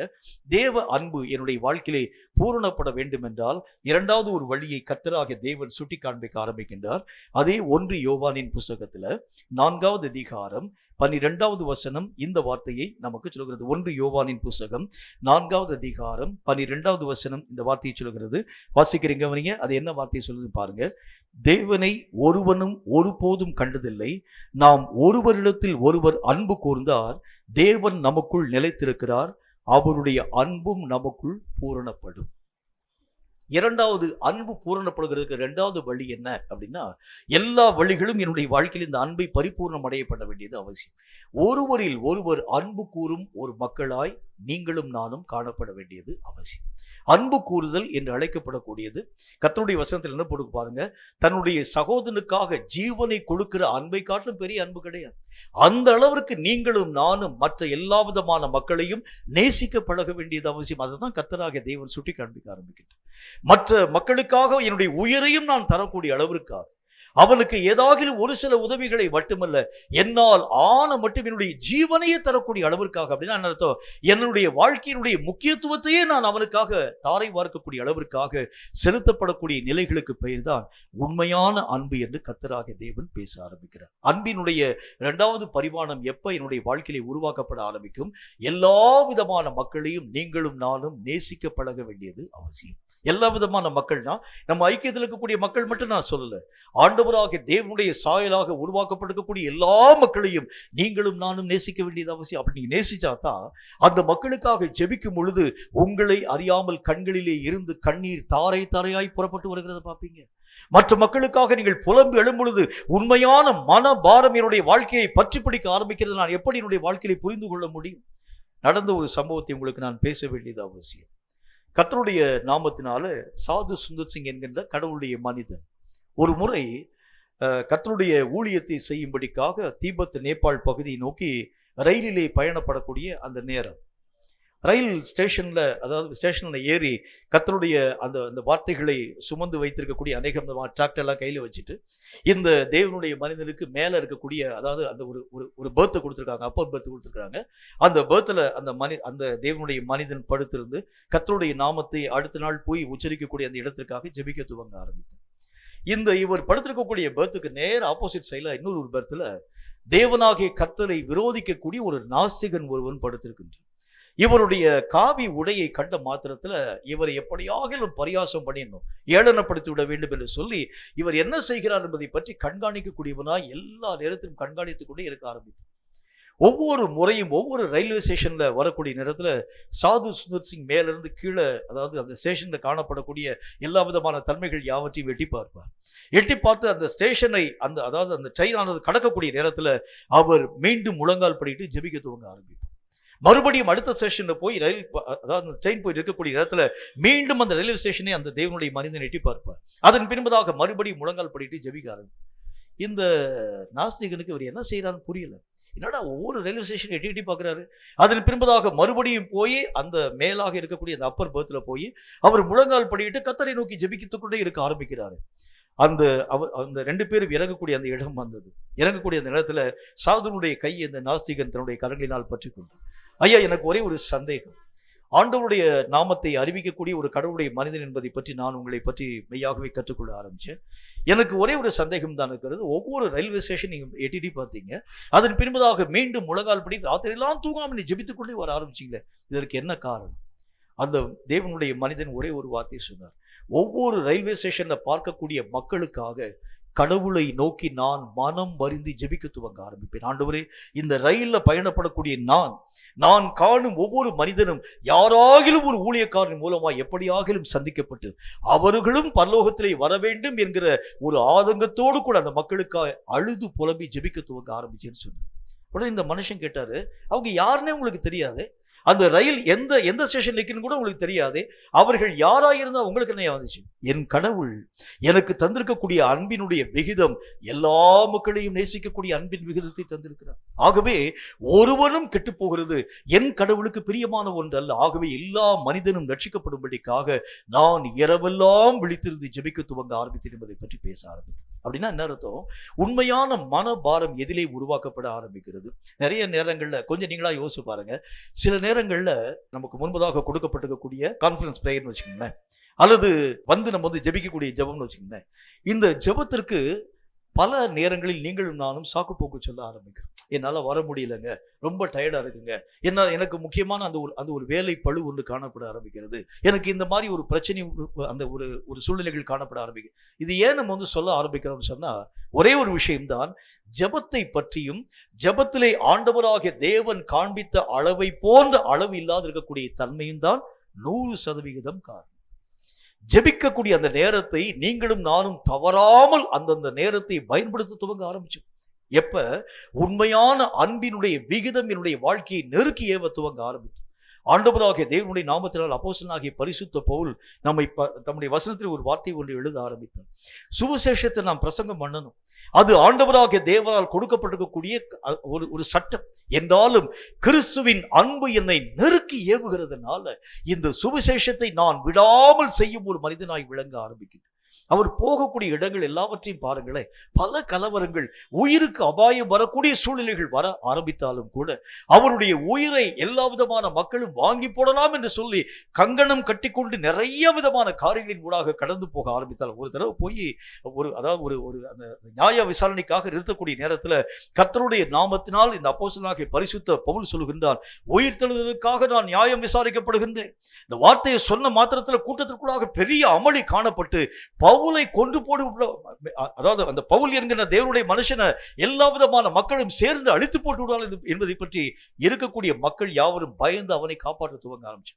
அந்த காரியத்திலும் கூட தன்னுடைய ஊழியத்தின் பணியை அப்போஸ்தலனாகிய பரிசுத்த பவுல் விட்டாருன்னு பாருங்களேன். இல்ல, எந்த இடத்திற்குள்ளாக அவர் பயணப்பட ஆரம்பித்தாலும் தன்னுடைய ஊழியத்தை நிறைவாக்கும் மனிதனாக, தன்னுடைய ஊழியத்தினுடைய காரியங்களை செய்யும் மனிதனாக. இது எப்ப வர முடியும் என்றால், அன்பு பூரணமடைய ஆரம்பிக்கும் பொழுதுதான். கர்த்தருடைய வேலையா பார்க்காம அது என்னை ஆண்டவராகிய தேவன் நம்பி கொடுத்திருக்கக்கூடிய பொறுப்பு என்பதை பற்றி நீங்களும் நானும் புரிந்து கொள்ள ஆரம்பிக்கின்றோம். இந்த ஒரு புரிதல் எப்ப என்னுடைய வாழ்க்கையில வர முடியும் என்றால், கிறிஸ்துவின் நிறைவான அன்பு என்னுடைய வாழ்க்கையிலே வரும் பொழுது. இயேசு கிறிஸ்து எப்படிப்பட்ட ஊழியத்தின் ஊடாக கடந்து போக ஆரம்பிச்சார். எத்தனையோ விதமான நேரங்கள் ஆண்டவராகிய தேவனை மலையின் உச்சியில கொண்டு போய் தள்ளிவிடக்கூடிய முகாந்தரங்கள் யாவற்றையும் தேடி அவரை கொலை செய்யும்படிக்காக கடந்து போக ஆரம்பித்தாலும், தன்னுடைய ஊழியத்தை இயேசு கிறிஸ்து நிறுத்தினார் பாருங்களேன். எல்லா இடங்களிலும் எங்கெங்கெல்லாம் கடந்து போனாலும், எல்லா இடத்திலும் அவருக்கு விரோதமாக காரியங்கள் உருவாக்கப்பட ஆரம்பித்தாலும், தைரியமாய் ஊழியத்தை செய்ததுக்கு ஒரே ஒரு காரணம், அன்பு அவருடைய மனதை நெருக்கி ஏவக்கூடியதாய் விளங்க ஆரம்பிது. இன்னைக்கு நீங்களும் நானும் ஜெபத்தை கடமைக்காக செய்யறோம், ஊழியத்தை கடமைக்காக செய்யறோம், உபதேசத்தை கடமைக்காக செய்ய ஆரம்பிக்கிறோம். கர்த்தருடைய ஆலயத்துக்கு வருது, ஒரு ஆண்டவருடைய நாமத்தினால ஒவ்வொரு ஞாயிற்றுக்கிழமையும் கர்த்தருடைய சமூகத்தில் வந்து உட்காரணும், ஒரு கடமைக்காக. இந்த நிலை மாற்றத்தின் ஊடாக கடந்து போய் கிறிஸ்துவை சந்திக்கிறேன் என்கிற ஒரு உண்மையான அன்பின் விகிதம் என்னுடைய வாழ்க்கையிலே வர துவங்க ஆரம்பித்தார். ஒரு நாளை கூட நான் என்னுடைய வாழ்க்கையிலே மிஸ் பண்ணவே மாட்டேன், வீணடிக்க மாட்டேன். எல்லா நாளிலும் என் கர்த்தரை தேடும் விஷயத்துல, என் கர்த்தரோடு கூட உறவாடக்கூடிய விஷயத்திலே ஒரு இமை பொழுதை கூட நான் என்னுடைய வாழ்க்கையிலே வீணாக்கக்கூடிய ஒரு மனிதனாய் விளங்க போகிறது. இதைத்தான் கர்த்தர் நம்முடைய வாழ்க்கையிலே எதிர்பார்க்கிறார். இப்ப இந்த அன்பு என்னுடைய வாழ்க்கையிலே உருவாக்கப்பட வேண்டும் என்றால், ஒருவரில் ஒருவர், ஏன்னா ஒருவரில் ஒருவர் வரக்கூடிய அன்பு எப்ப என்னுடைய வாழ்க்கையிலே உருவாக்கப்பட ஆரம்பிக்கும் அப்படின்னா, ஒரே ஒரு கருத்து தான். நான் அவனுக்குள், எனக்கு பக்கத்தில் இருக்கக்கூடிய அவனுக்குள் கர்த்தரின் சாயலை பார்க்கும் மனிதனாய் விளங்கும் பொழுதுதான் அவனை நேசிக்க என்னால முடியும். அவனுக்குள் இருக்கக்கூடிய தேவ சாயலை பார்க்கிறேன். அவன் என்னுடைய தேவனாக கர்த்தரால் உண்டாக்கப்பட்டவன். சோ அவனை நான் மனப்பூர்வமாய் நேசிக்கக்கூடியவனாய் விளங்குகிறேன் என்கின்ற ஒரு மன விருப்பம் நம்முடைய வாழ்க்கையிலே உருவாக்கப்பட ஆரம்பிக்கும். தேசத்திற்காக திறப்பில் ஜெபிங்கள். சகோதரன் நமக்கு முன்னால சொன்னார், மீன் பிடிக்கக்கூடிய மக்களுக்காக ஜெபிங்க. யாருடைய கண்களிலும் கண்ணீர் வராமல் போனதுக்கு என்ன காரணம்? மீன் பிடிக்கக்கூடிய தொழில் எவனோ செய்யக்கூடிய தொழில், அதற்கு நான் ஏன் போய் உட்கார்ந்து அழ வேண்டும்? இல்லை. உண்மையான அன்பினுடைய வாழ்க்கையிலே வருகிறது உண்டானால், ஒரு மனிதனுக்காக நீங்கள் ஜெபிக்க துவங்கினால் உங்கள் கண்களிலே இருந்து கண்ணீர் தாரை தாரையாய் புறப்பட்டு பாய்கிறத பார்ப்பீங்க. உண்மையான ஜெபத்தை கர்த்தர் அங்கீகரிக்கக்கூடியவராய் விளங்குகிறார். இந்த ஜெபம் எப்போ வர முடியும்? அன்பினால் சாரமாக்கப்பட்டிருக்கக்கூடிய தன்மைகளினால் தான் இப்படிப்பட்ட ஜெபங்களும் இப்படிப்பட்ட பெருமூச்சுகளும் ஆண்டவருடைய நாமத்தினால் அநேக விதமான மக்களால் உருவாக்கப்பட்ட ஒன்றாக விளங்க ஆரம்பித்ததை ஆண்டவருடைய வசனத்தின் மூலமாக நீங்களும் நானும் கற்றுக்கொள்ள முடியும். அப்ப என்னுடைய வாழ்க்கையில எல்லா நிலைகளிலும் அன்பு கூறும் ஒரு மனிதனாக நான் மாற்றத்தின் ஊடாக கடந்து போக வேண்டும் என்று சொன்னால், என் தேவனாகிய கர்த்தரால் உருவாக்கப்பட்டிருக்கக்கூடிய தேவ சாயலாக காணப்பட்டிருக்கக்கூடிய ஒரு மனிதனையும் பகைக்காமல் நான் வாழ்க்கை வாழ ஆரம்பித்தால் தேவ அன்பு என்னில் பூரணமடைய ஆரம்பிக்கிறத பார்க்க முடியும். மூன்றாவது ஒரு வழியை, அன்பில் மூன்றாவது ஒரு வழியை சொல்றாரு பாருங்க. 1 யோவானின் புஸ்தகம் 4வது அதிகாரம் 18வது வசனம் என்ன வார்த்தையை நமக்கு சொல்கிறது பாருங்கள். 1 யோவான் 4வது அதிகாரம் 18வது வசனம் என்ன பொருள் பாருங்க. அன்பிலே பயமில்லை, பூரண அன்பு பயத்தை புறம்பே தள்ளும், பயமானது வேதனை உள்ளது, பயப்படுகிறவன் அன்பில் பூரணப்பட்டவன் அல்ல. மூன்றாவது காரியம், சூழ்நிலைகளை பார்க்கும்போது பயம், நம்முடைய தனிப்பட்ட வாழ்க்கையை பார்க்கும்போது பயம், எதிர்காலத்தை பார்க்கும்போது நம்மை அறியாத ஒரு வேதனை. இந்த இடத்திலிருந்து இந்த மாதிரி பிரச்சனை வந்துடுமா? இந்த இடத்திலிருந்து இந்த மாதிரியான உபத்திரவம் என்னுடைய வாழ்க்கையில வந்துடுமா? இந்த இடத்திலிருந்து இப்படிப்பட்ட அநேக விதமான இடர்பாடுகள் என்னுடைய வாழ்க்கையில வந்துடுமா? நான் வந்து வேலை பார்க்கக்கூடிய இடங்கள்ல எனக்கு விரோதமாக பல விதமான காரியங்கள் என்னுடைய வாழ்க்கைக்கு விரோதமாய் உருவாக்கப்படக்கூடிய நிலைகளை நான் கேள்விப்படுகிறேன். ஏதாகிலும் ஒரு தடை என்னுடைய வாழ்க்கையில வந்து நம்முடைய வாழ்க்கையில கவலை வர்றதுக்கே காரணம் என்ன என்று சொன்னால், வேதம் சொல்லக்கூடிய வார்த்தையின் அடிப்படையில பூரணமான அன்பு என் வாழ்க்கையில இல்லைன்னு அர்த்தம். அதுதான் 100% அதான் காரணம். பூரண அன்பு என்னுடைய வாழ்க்கையில இருக்கிறது உண்டானால் எதையும் பற்றி நான் என்னுடைய வாழ்க்கையில கவலைப்படவே மாட்டேன். இயேசு கிறிஸ்துவும் அவருடைய சீஷர்களும் ஒரு முறை கர்த்தருடைய ஊழியத்தை செய்யும்படிக்காக கடந்து போறாங்க. போகக்கூடிய நேரத்துல, எதிரே இருக்கக்கூடிய இந்த கிராமத்திற்குள்ளாக போகக்கூடிய நேரத்துல வரி வசூல் பண்ணக்கூடிய ஒரு மனுஷன் வாசல உட்கார்ந்துருக்கிறார். கிராமத்திற்குள் யாராக உள்ளே பிரவேசிக்க வேண்டும் என்று சொன்னால் வரி பணமாக ஒரு வெள்ளி பணத்தை உங்களுடைய கரங்களிலிருந்து நீங்கள் கொடுக்க வேண்டும் என்கிறதை பற்றி அந்த மனிதன் பேச துவங்க ஆரம்பித்திருந்தான். உடனே இயேசுனுடைய சீஷர்கள் நேரா இயேசு கிறிஸ்துவுக்கு முன்னால வந்தாங்க. வந்து அவர்கள் அந்த கிராமத்திற்குள் போகும்படிக்காக வரி பணத்தை கேட்கிறாங்க. ஆண்டவரே, வரி பணத்திற்கு நாம் என்ன விதமான காரியத்தை செய்ய வேண்டும்? நீங்களும் நானுமாக காணப்பட ஆரம்பிக்கிறது உண்டானால் எல்லா விதமான மக்களுக்கு முன்பதாக வரி பணத்தை பற்றி நீங்கள் அறிவீங்கள். இந்த இந்த கிராமத்திற்குள் இயேசு கிறிஸ்துவினுடைய ஊழியம் நிறைவாக்கப்பட வேண்டும் என்றால் வரிப்பணத்துக்குரிய காசு நமக்கு தேவைப்படுகிறது. ஆகவே உங்களால் ஆன மட்டும் நீங்கள் காணிக்கைகளை கொண்டு வந்து போடுங்கள் நம்ம சொல்லியிருப்போம்.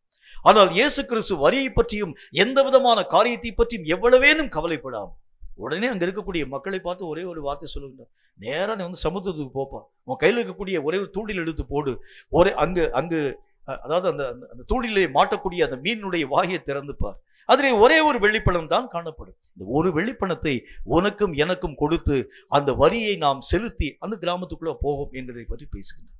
எதிர்காலத்தை பற்றி இயேசுக்கு எங்கேயாச்சும் கவலை இருந்துச்சான்னு பாருங்களேன். காலங்களை பற்றி, சாப்பாட்டை பற்றி, நேரத்தை பற்றி, மக்களை பற்றி, சூழலை ஒரு கவலையுமே இல்லையே. இந்த கவலைகள் எல்லாம் வருகிறதுக்கு காரணம் கவலை தான் நம்முடைய வாழ்க்கையில பயத்தை உருவாக்க ஆரம்பிக்கும். நாளைய தினத்திற்கு நான் என்ன செய்வேன், ஒரு பயம்.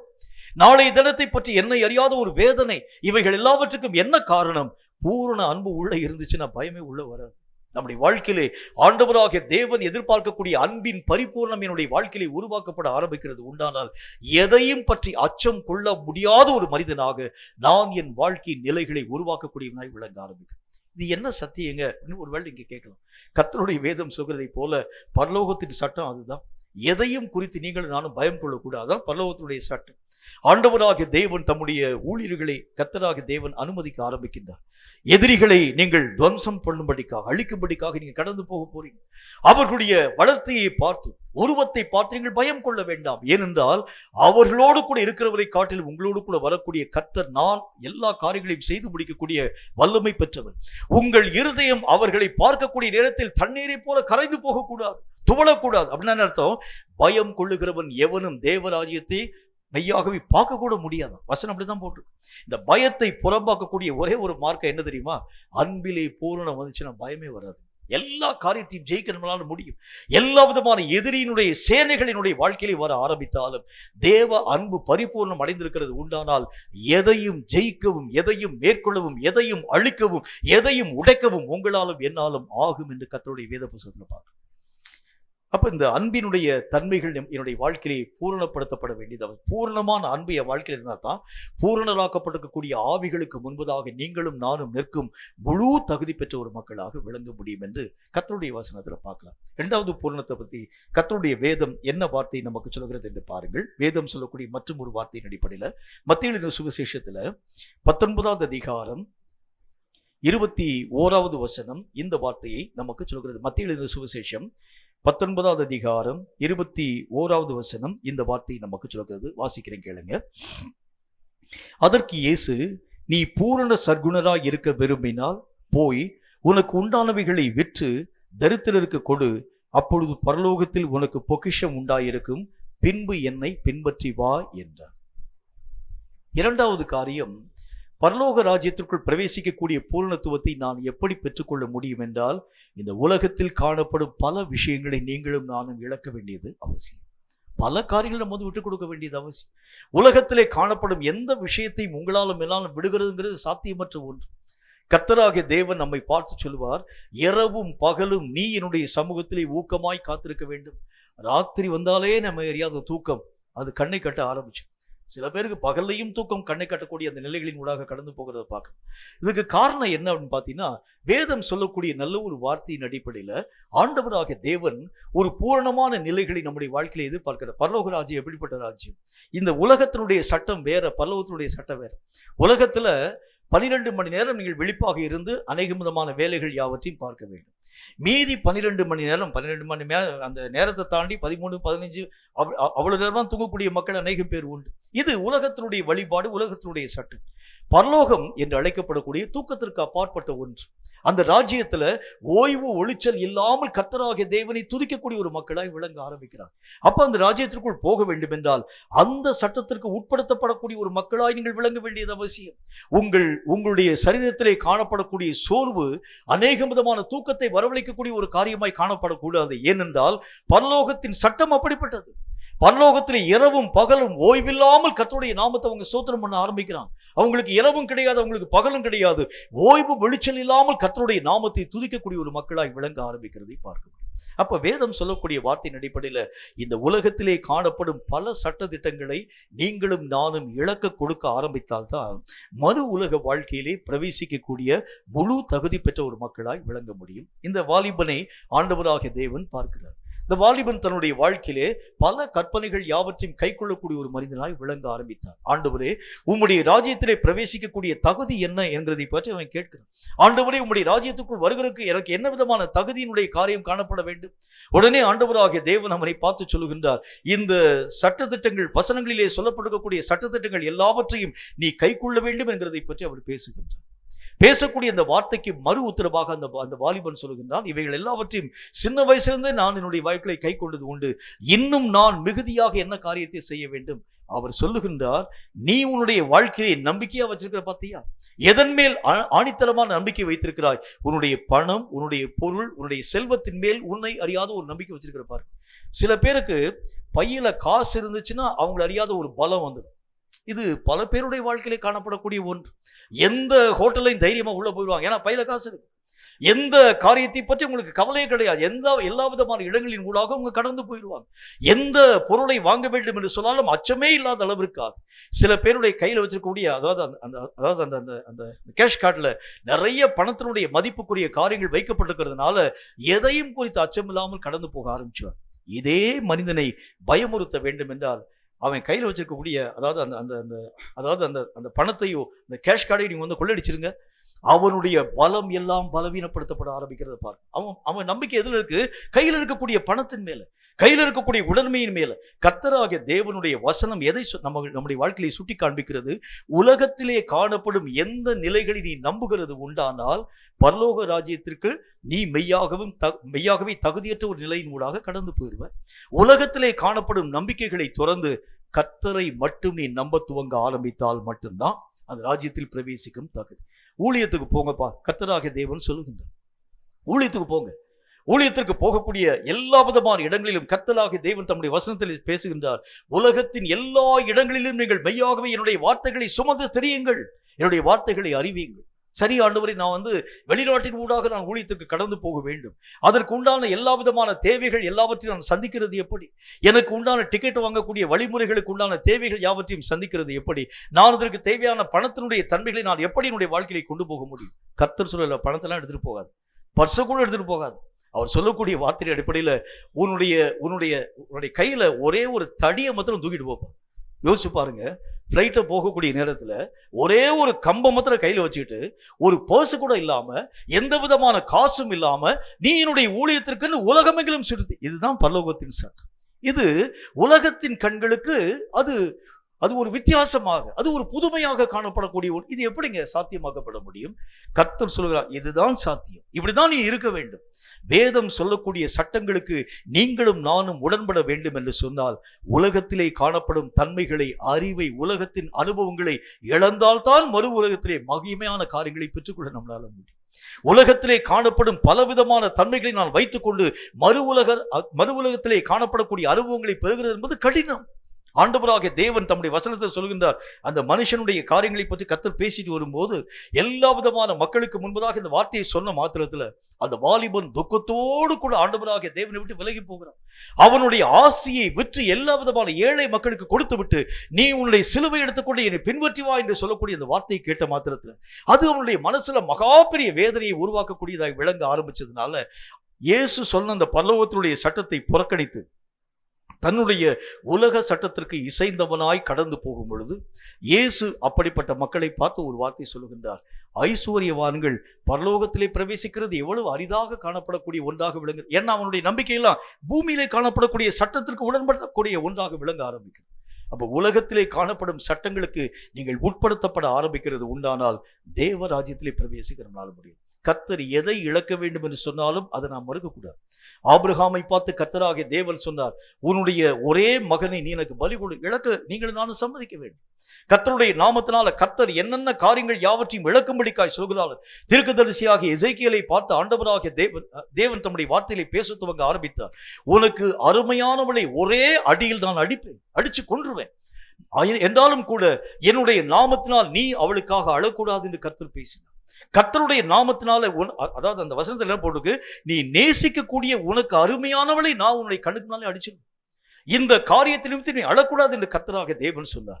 ஒரு சொட்டு கண்ணீர் கூட விடாம கர்த்தருடைய வார்த்தையின்படி பரலோக சட்டத்திற்கு உடன்பட்ட அந்த தீர்க்கதரிசியாக எசேக்கியேல். அப்ப நம்முடைய வாழ்க்கையில இந்த உலகத்திலே காணப்படக்கூடிய பல சட்ட திட்டங்களுக்கு நீங்களும் நானும் அடிமைப்படுத்தப்படக்கூடிய ஒரு மக்களாய் விளங்கி இருக்கின்றோம். பரலோகத்தின் சட்டத்திற்குள் பிரவேசிக்க வேண்டும் என்றால் உலகத்திலே காணப்படும் எல்லா நுகங்களும் முதல் காரியம் முறிக்கப்பட வேண்டியது அவசியம். என்னென்ன நுகங்கள்லாம் நீங்களும் நானும் பூட்டப்பட்டிருக்கிறோமோ, என்னென்ன நுகத்தை மீற முடியாமல் நாம் காணப்பட ஆரம்பிக்கிறோமோ, இது இருந்தா தான் என் வாழ்க்கை, இது இருந்தா தான் என்னுடைய வாழ்க்கையிலே மேன்மையை பெற முடியும் என்று சொல்லி எதையெல்லாம் என்னுடைய வாழ்க்கையிலே நுகமாய் நான் ஏற்று வைத்திருக்கிறேனோ அவைகள் உடைக்கப்படாது இருக்கக்கூடிய வரைக்கும் தேவ ராஜ்யத்திலே நீங்களும் நானும் பிரவேசிக்கும் தகுதியை இழக்கும் மக்களாய் விளங்க ஆரம்பிச்சோம், பூர்ணராக்கப்பட முடியாது. வேதம் சொல்லக்கூடிய வார்த்தையின் அடிப்படையில் உலகத்திலே காணப்படக்கூடிய சட்டத்திட்டங்களில் அழைக்கப்படக்கூடிய நுகங்கள் உங்கள் வாழ்க்கையை விட்டு மெய்யாகவே முறிக்கப்பட வேண்டியது அவசியம் என்று கர்த்தர் நமக்கு சொல்லுங்க. இந்த வாலிபனுக்கு எது நுகமாய் இருந்தது? பணம் தான் அவனுடைய வாழ்க்கையை நுகமாய் இருந்தது. பணம் இல்லாம வாழ்க்கையை வாழ முடியாத ஆண்டவரே, பொருள் இல்லாம என்னுடைய வாழ்க்கையை எந்த விதமான காரியத்தையும் கழிக்க முடியாத ஆண்டவரே. அவன் என்ன சொல்றான் பாருங்க, பொருள் இல்லாமல் வாழ்க்கை வாழ முடியாது, ஆனால் பரலோகம் இல்லாமல் கூட என்னால் வாழ முடியும். எப்படி சொல்றான் பாருங்க, எப்படி அவன் கம்பேர் பண்றான் பாருங்க. பரலோகம் இல்லாமல் கூட என்னால் வாழ முடியும், நீங்க இல்லாமல் கூட என்னால் வாழ முடியும், ஆனால் பொருள் இல்லாமல் என்னால் வாழ முடியாது என்கிற இந்த ஒரு வார்த்தையை தான் கர்த்தராகிய தேவன் சொல்லுகின்றார். ஐசுவரியவான்கள் பரலோகத்தில் பிரவேசிக்கிறது எவ்வளவு கடினம் என்கிறதை பற்றி கர்த்தர் பேசுகிறது. ஒட்டகமானது ஊசியின் காதலில் நுழைகிறது ரொம்ப எளிதாய் காணப்படக்கூடிய ஒன்றாய் விளங்கிவிடும். கர்த்தர் பேசக்கூடிய வார்த்தை அதுதான். ஆகவேதான் வேதம் சொல்லக்கூடிய வார்த்தையின் அடிப்படையில் சில காரியங்களை இழக்க ஆண்டவராக தேவன் அனுமதிக்கும் போது அவைகளை இழக்க நீங்களும் நானும் சம்மதிக்க வேண்டியது அவசியம். அது ஒருவேளை என்னுடைய வாழ்க்கையிலே லாபகரமாய் காணப்படக்கூடியதாக கூட இருக்கலாம், அது இல்லாம என்னுடைய வாழ்க்கையை நடத்த முடியாத பலவிதமான காரியங்களாக கூட காணப்பட ஆரம்பிக்கலாம்.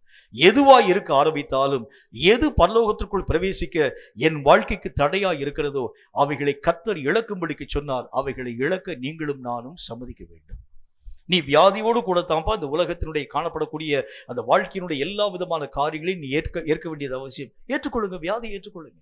உங்களுடைய வாழ்க்கையிலே காணப்படக்கூடிய வறுமையினால் தான் இந்த ராஜ்யத்துக்குள் பிரவேசிக்க வேண்டும் என்று சொன்னார். வறுமையை நீங்கள் சந்தோஷமா ஏற்றுக்கொள்ளுங்கள், அதுதான் எனக்கு என்னுடைய வாழ்க்கையை பூர்ணப்படுத்தக்கூடிய ஒன்றாக விளங்குகிறது. உண்டானால் அவைகளையும் நான் ஏற்றுக்கொள்ள சம்மதிக்க ஆரம்பித்தால் மட்டும்தான் பூரணராக்கப்பட்டிருக்கக்கூடிய நிலையை நோக்கி பயணப்பட நம்மால் முடியும். மூன்றாவது ஒரு காரியத்தை பாருங்க, கர்த்தருடைய வேதம் மற்றும் ஒரு வார்த்தையை நமக்கு சுட்டி காண்பிக்க ஆரம்பிக்கிறது. எபேசியருக்கு எழுதப்பட்ட நிருபம் 4வது அதிகாரம் அதுல 11வது வசனம் இந்த வார்த்தையை நமக்கு சொல்கிறது. எபேசியருக்கு எழுதப்பட்ட நிருபம் 4வது அதிகாரம் 11வது வசனம் இந்த வார்த்தையை நமக்கு சொல்கிறது. வாசிக்கிறீங்க நீங்க, அது என்ன சொல்லுதுன்னு பாருங்க. மேலும் நாம் அனைவரும் தேவனுடைய குமாரனை பற்றும் விசுவாசத்திலும் அறிவிலும் ஒருமைப்பட்டவர்களாகி கிறிஸ்துவனுடைய நிறைவான வளர்ச்சியின் அளவுக்கு தக்க பூரண புருஷன் ஆகும் வரைக்கும் வளர வேண்டும். மூன்றாவது வளர்ச்சி எப்படிப்பட்ட வளர்ச்சி? கிறிஸ்துவின் நிறைவான வளர்ச்சிக்கு ஏற்ற பூரணரான ஒரு புருஷத்துவமான ஒரு வாழ்க்கையினுடைய நிலை. ஆண்டவராகிய தேவனுடைய வளர்ச்சி எப்படிப்பட்ட வளர்ச்சி என்று பாருங்கள். இயேசு கிறிஸ்துவனுடைய வாழ்க்கையிலே தனக்கு பிரியமான பல விதமான நிலைகள் அவருடைய வாழ்க்கையிலே அறிவுறுத்தப்பட ஆரம்பித்தாலும், தன்னுடைய சீஷர்களின் மூலமாக உலகத்திலே காணப்பட்டிருக்கக்கூடிய பல விதமான மக்களும் இயேசுவை ஒடுக்கினதற்கு ஒரே ஒரு காரணம் என்ன? ஆண்டவராகிய தேவன் ஒரு புதிய மார்க்கத்தை ஜனங்களுக்கு முன்பதாக பேசக்கூடியவராய் விளங்க ஆரம்பித்தார்.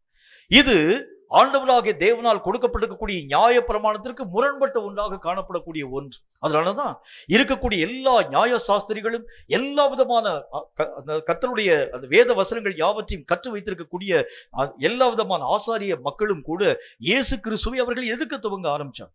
இயேசு மட்டும் அவர்களுக்கு இணங்கி இருக்கிறது உண்டானால் அந்த ஊழியத்தை இயேசு கிறிஸ்து ரொம்ப ஸ்பீடா செஞ்சிருக்க முடியும். பிரச்சனையே இல்லாத ஒரு ஊழியமா போயிருக்கு. எல்லா சபையிலும் இயேசு கிறிஸ்துவை கூப்பிட்டுருப்பாங்க, எல்லா ஊழியத்திற்கும் ஆண்டவராக தேவனை அழைச்சிருப்பாங்க. ஆனால் இவர்களுடைய மார்க்கங்களுக்கு எவ்வளவேனும் ஒத்து வராமல் தன் பிதாவாகிய தேவனால் சொல்லிக் கொடுக்கப்பட்டிருக்கக்கூடிய மார்க்கத்தை மட்டும் பேசக்கூடியவராய் காணப்பட்ட இயேசு கிறிஸ்து. இந்த மார்க்கத்தினுடைய காரியங்களை நிமித்தம் உலகமே எதிர்க்க ஆரம்பித்தாலும் பிதாவை எவ்வளவேனும் விட்டு விலகாத இயேசு கிறிஸ்து. இதுதான் கிறிஸ்துவின் நிறைவான வளர்ச்சி. சில நேரங்கள்ல ஊழியங்கள்ல பலவிதமான எதிர்ப்புகள் வர ஆரம்பிக்கிறது உண்டானால் அந்த எதிர்ப்புகளை நிமித்தமாக நீங்களும் நானும் ஊழியத்தை முடிச்சுட்டு கடந்து போயிடும். ஆனால் வேதம் சொல்லக்கூடிய வார்த்தையின் அடிப்படையில எதை ஆண்டவராகிய தேவன் என் வாழ்க்கையில எதிர்பார்க்கிறாரோ அது ஊழியத்துல போகக்கூடிய நேரத்தில் எனக்கு அடி வாங்க வேண்டும் என்று கர்த்தருடைய பிரியமா இருக்கிறது உண்டானால் அடிபட்டாலும் நான் ஊழியங்களை செய்வேன் என்று கடந்து போறீங்க பாத்தீங்களா? இதுதான் கிறிஸ்துவனுடைய நிறைவான வளர்ச்சி என்கிறதை பற்றி கர்த்தருடைய வேதம் சொல்ல ஆரம்பிக்கும். எதற்கும் பின்னடையாத ஒரு வாழ்க்கை. உங்களையும் என்னையும் உண்டாக்கின உங்கள் தகப்பன் யாரு அப்படின்னா, வேதம் சொல்லக்கூடிய வார்த்தையின் அடிப்படையில யூதா கோத்திரத்தினுடைய சிங்கமாய் காணப்படக்கூடியவர் அவர். யூதா கோத்திரத்தினுடைய சிங்கத்தை பற்றி நீதிமொழிகளின் புஸ்தகம் என்ன போட்டுருக்கு தெரியுமா? ஒன்றிற்கும் பின்னடையாததாய் காணப்படக்கூடிய சிங்கம். சிங்கத்துக்கு என்ன போட்டுருக்கு? எந்த ஒரு காரியத்துக்கு அந்த சிங்கம் பின்னடையாது. அவைகள் முன் வைத்த காலை ஒரு நாளும் பின்னிட்டு திரும்ப போகக்கூடிய அந்த சூழ்நிலைகள் ஊடாக கடந்து போகிறதே இல்லை. எத்தனை எதிர்ப்புகள் வர ஆரம்பித்தாலும் அவைகள் தைரியமாய் வீறிட்டு கர்த்தருடைய நாமத்தினாலே பீரிட்டு பாய்ந்து எழும்பி எல்லா விதமான சத்துருக்களின் சேனைகள் யாவற்றையும் அழித்து ஒழிக்கக்கூடிய அளவிற்கு அவைகள் தீவிரமாய் கடந்து போகிறது மாதிரி அவருடைய பிள்ளைகளாய் காணப்படக்கூடிய நீங்களும் நானும் வெள்ளத்திலே ஓடக்கூடிய ஓட்டத்தை மாதிரி நம்ம போயிடக்கூடாது. எதிர்த்து நீச்சல் போடும் மக்களாய் நீங்களும் நானும் விளங்க வேண்டியது அவசியம். அதுதான் பூரணராக கடந்து போகக்கூடிய ஒரு அனுபவம். பூரணராக்கப்பட்டிருக்கக்கூடிய மனிதனுடைய வாழ்க்கை என்றால் என்ன? வெள்ளம் பலவிதமான காரியங்களை நமக்கு போதிக்கக்கூடியதாய் விளங்க ஆரம்பிக்கிறது. உலகத்தோடு கூட ஒத்தர் ஒரு வாழ்க்கை வாழுப்பார். உலகத்திற்கு எதிர்த்துலாம் நீ நிற்க வேண்டிய அவசியம் இல்லை. ஊழியத்தை பார்க்கணும்னா பலவிதமான சட்டங்கள் பலவிதமான திட்டங்கள் உனக்கு எதிராக வரக்கூடிய நேரத்தில் கொஞ்சம் நீ லேசா உன்னுடைய செய்திக்குரிய காரியங்களை கொஞ்சம் நீ அட்ஜஸ்ட் பண்ணிட்டா போதும். எந்த பிரச்சனையும் உன்னுடைய வாழ்க்கையிலே உருவாக்கப்படாது என்கின்ற பலவிதமான கோட்பாடுகளை இந்த உலகம் உங்களுக்கும் எனக்கும் போதிக்க ஆரம்பிக்கும்.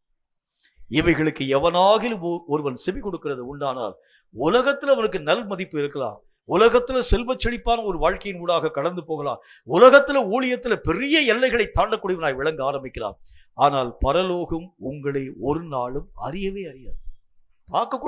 திருப்பி கூட பார்க்க பரலோகத்திற்கு நீங்கள் அறிமுகம் இல்லாத ஒரு மக்களா, ஆனால் உலகத்துல பெரிய ஊழியர்களை செய்யும் ஒரு மக்களாய் விளங்கக்கூடிய ஒரு மக்களாய் இருப்பீங்க. கர்த்தருடைய வேதம் சொல்லக்கூடிய வார்த்தையின் அடிப்படையில் ஆண்டவராகிய தேவன் எதை என்னுடைய வாழ்க்கையில எதிர்பார்க்கிறாரோ அவைகளுக்கு இசைந்த ஒரு வாழ்க்கை வாழ துவங்க ஆரம்பித்தால்தான் பரலோகத்திலே பூரணத்துவம் என்கிற நிலையை எட்ட உங்களாலும் என்னாலும் ஆகும் என்று கர்த்தர் தம்முடைய வசனத்தின் மூலம் சுட்டி காண்பிக்கிறார். கிறிஸ்துவின் நிறைவான வளர்ச்சினா என்ன அர்த்தம் பாருங்க. கிறிஸ்து செய்யக்கூடிய எல்லா விதமான செயல்களும் பரலோகத்தினால் அங்கீகரிக்கப்பட்ட ஒன்றாகவே விளங்க ஆரம்பித்தது. பரலோகம் எல்லா விதமான செயல்களையும் கர்த்தராகிய தேவன் செய்த எல்லா கிரியைகளையும் மெய்யாகவே ஆராய்ந்து பார்க்கக்கூடியதாய் விளங்க ஆரம்பித்தது. இயேசு கிறிஸ்து கெத்செமனே தோட்டத்திலே புலம்பக்கூடிய அந்த நேரத்திலும் கூட தேவதூதர்கள் இயேசுவை சந்திக்கும்படிக்காக வர்றாங்க. ஆண்டவராகிய தேவன் மறுரூப மலையிலே கர்த்தராகிய தேவனுடைய நாமத்தினாலே அதாவது இது அவருடைய சீஷர்களோடு கூட அந்த மலையின் மேலே ஏறக்கூடிய நேரத்தில் கூட அவருடைய தூதர்களும் பரிசுத்தவான்களும் இயேசு கிறிஸ்துவை சந்திக்கும்படிக்காக வந்து மரணத்தை பற்றி பலவிதமான காரியங்கள் யாவற்றையும் பேச ஆரம்பிக்கிறார். அப்ப இயேசு என்னென்ன காரியங்கள் யாவற்றையும் செயல்படுத்த ஆரம்பித்தாரோ அவைகள் எல்லாவற்றையும் பரலோகம் உற்று கவனிக்கக்கூடியதாய் விளங்கக்கூடியதாய் காணப்பட ஆரம்பித்தது. இப்ப நான் உங்களை பார்த்து ஒரு கேள்வி கேட்கிறேன். நீங்க செய்யும் எந்த கிரியைகளை பரலோகம் அப்ரிஷியேட் பண்ணதுன்னு பாருங்க. எந்த கிரியைகள் பரலோகத்திற்கு அறிமுகமாக காணப்படக்கூடிய கிரியைகளா இருக்கிறது? எந்த கிரியைகள் பரலோகம் உங்களை ஏற்றுக்கொள்ளத்தக்கதாக நீங்க பேசும் ஒவ்வொரு விதமான வார்த்தைக்கு மாறுத்திரம் சொல்லக்கூடிய அளவிற்காக பரலோகமும் நீங்களும் நேரடியான தொடர்புல எந்தெந்த கிரியைகளிலே இசைந்து வாழ்க்கை வாழக்கூடியவர்கள் விளங்க ஆரம்பிக்கிறீங்க? ஆராய்ஞ்சு பாருங்க. நம்ம ஞாயிற்றுக்கிழமை மட்டும்தான் பரலோகத்தை பற்றி தானே செய்தி. மற்ற நாள்லாம் அதுக்கு எனக்கு சம்மதமே இல்லாத ஒரு வாழ்க்கை, உலகத்தோடு கூட ஒத்த ஒரு வாழ்க்கை. உலகத்திலே மேன்மையை நான் என்னுடைய வாழ்க்கையிலே பெறக்கூடிய மார்க்கம் என்றால் என்ன? உலகத்திலே ஆசீர்வாதங்களை பெறக்கூடிய வழிகள் என்றால் என்ன? உலகத்திலே பெரிய பெரிய சம்பிரமமான காரியங்களை பெறக்கூடிய வழிமுறைகள் என்றால் என்ன? இவைகளையே பற்றி நான் யோசிக்க ஆரம்பிக்கிறது உண்டானால் வேதம் சொல்லக்கூடிய வார்த்தையின் அடிப்படையிலே பரலோகத்திலே உங்களுடைய பெயர்கள் கூட உச்சரிக்கப்படும். பேசக்கூட மாட்டாங்க பரலோகத்தில். உங்களுடைய காரியங்கள் எல்லாம் ஒரு நாளும் நினைவு கூறப்படுகிறதே இல்லை. அப்ப வேதம் சொல்லக்கூடிய வார்த்தையின் அடிப்படையிலே பூரணராக்கப்பட்டிருக்கக்கூடிய ஆவிகளிடத்தில் நீங்க போய் சேர வேண்டும் என்று சொன்னால் பரிபூர்ணமான நிலைகளை எட்ட வேண்டியது அவசியம். எந்த பரிபூர்ணம்? கிறிஸ்துவின் நிறைவான வளர்ச்சிக்கேற்ற பரிபூர்ணம்.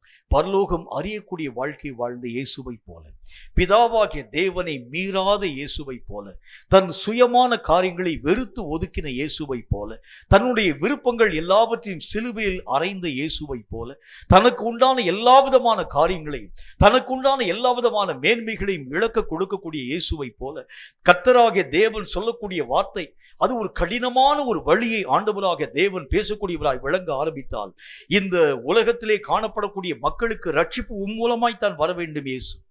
ஆகவே நீர் செய்ய வேண்டிய காரியம் என்ன?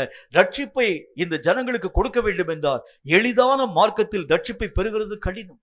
ஆகவே நீர் உம்முடைய ஜீவனை மரணத்திலே ஊற்றித்தான் இந்த ரட்சிப்பை பெற வேண்டியது அவசியம். அதுவும் சாதாரணமான வகையிலே அல்ல.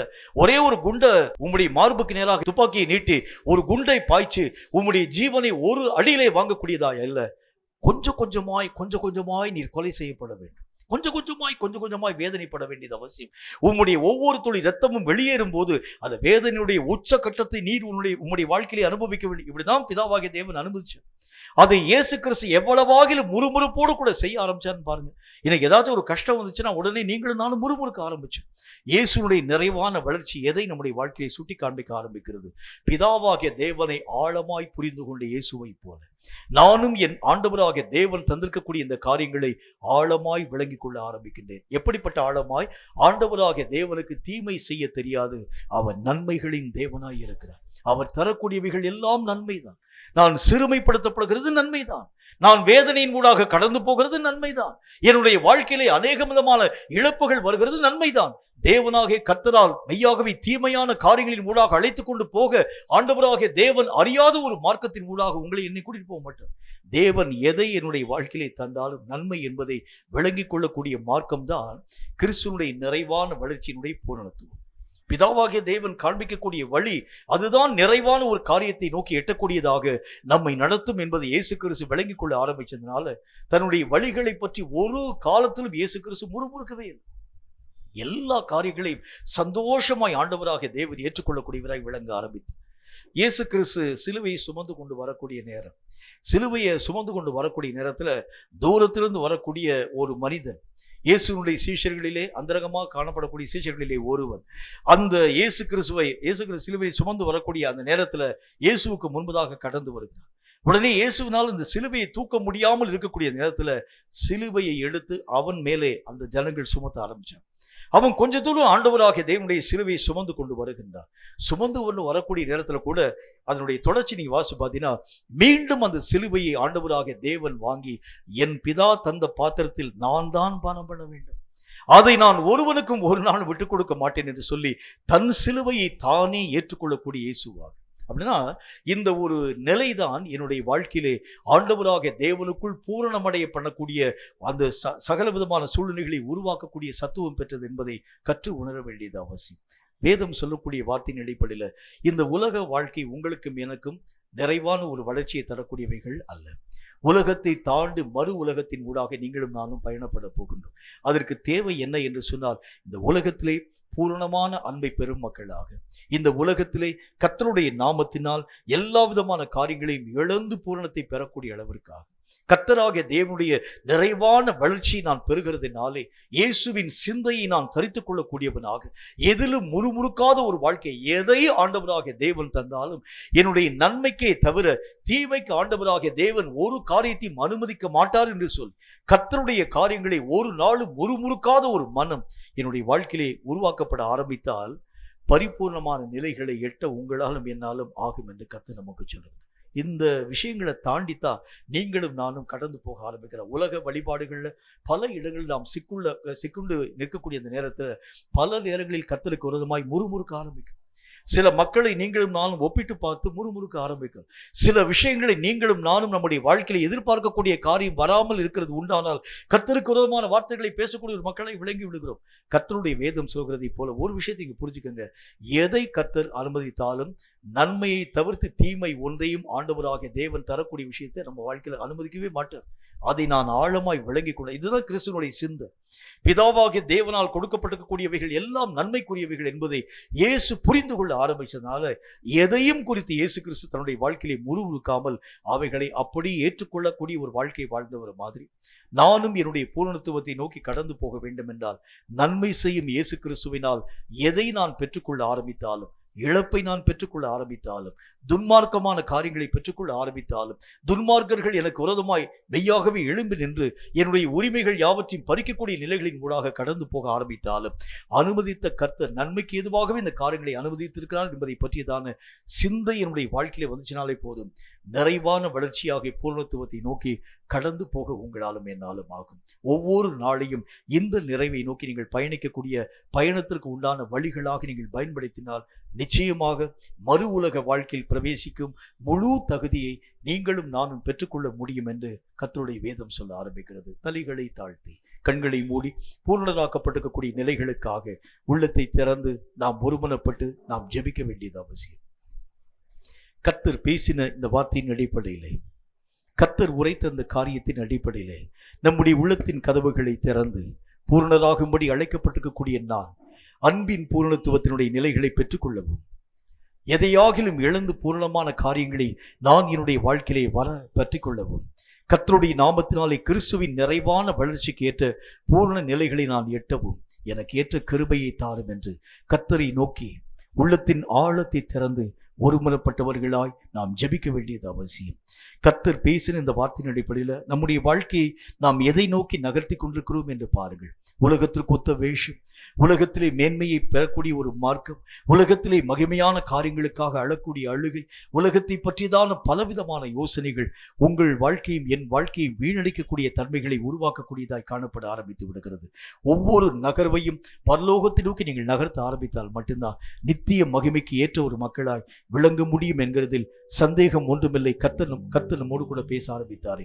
உள்ளத்தின் ஆழத்தை திறந்து, இருதயத்தின் கதவுகளை திறந்து கர்த்தரை நோக்கி நாம் உள்ளத்தை ஒருமனப்படுத்தி ஆண்டவரே பூர்ணமான நிலைகளை எட்ட ராஜ்யத்தின் பிள்ளையாக நான் உருமாற்றத்தின் ஊடாக கடந்து போக, இந்த உலகத்தினுடைய அறிவுக்கு அப்பாற்பட்ட விதத்திலே தேவ அறிவுக்கு உட்படுத்தப்பட்ட ஒரு வாழ்க்கை வாழ எனக்கு கிருபை தாரும் என்று கர்த்தரை நோக்கி நாம் உள்ளத்தை திறந்து நம்ம ஜெபிக்கலாமா?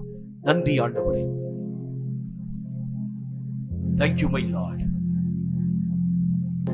முடிவில்லாத வாழ்வை தேடி வருகின்றே இறைவா,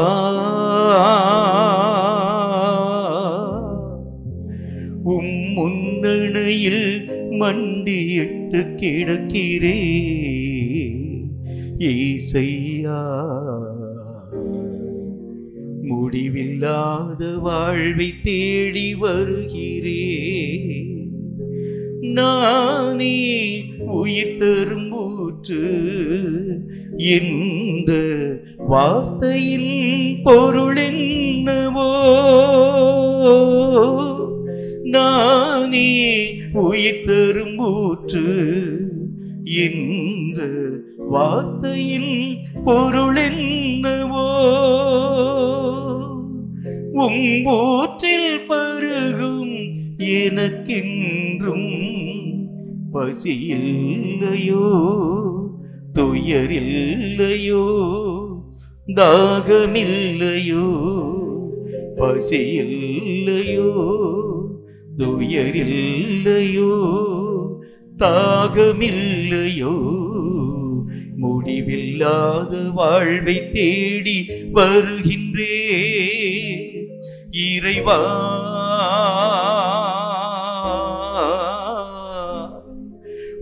முன்னணையில் மண்டியிட்டு கிடக்கிறே ஏசையா. முடிவில்லாத வாழ்வை தேடி வருகிறே. ஒரு முறை கொடுக்கப்பட்ட இந்த வாழ்க்கை, மறுமுறை இந்த வாழ்க்கை பயணத்தில் உங்களுக்கு எனக்கு இடம் கிடையாது. இந்த ஒரு வாழ்க்கையை நான் எப்படி கழிக்கப் போகின்றேன்? ஒரு வாழ்க்கையிலே பல நாட்களை நான் வீணாக கழித்தது உண்டு.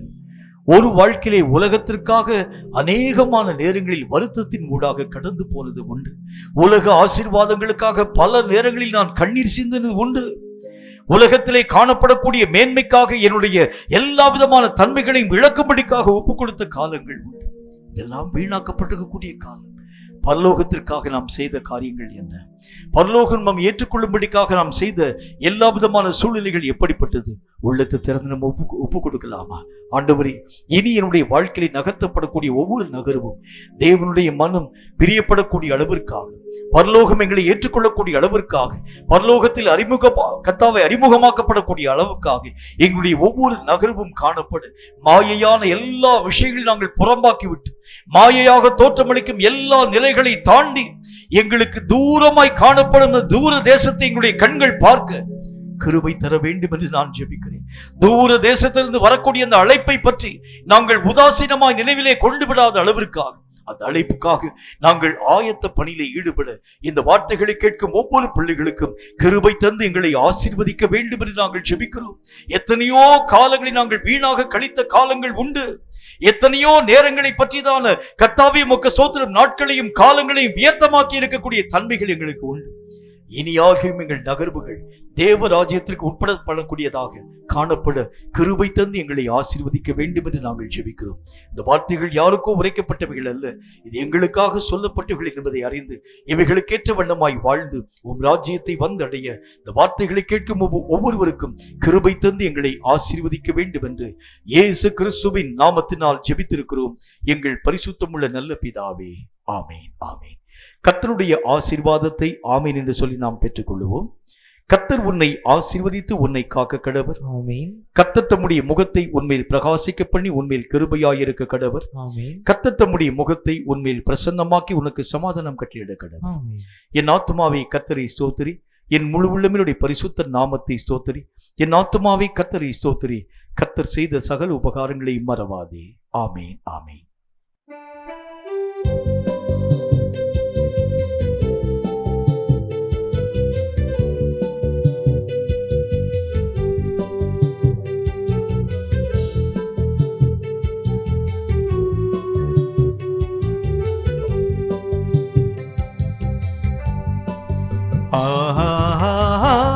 அல்லேலூயா, அல்லேலூயா, அல்லேலூயா, அல்லேலூயா, அல்லேலூயா, அல்லேலூயா, அல்லேலூயா,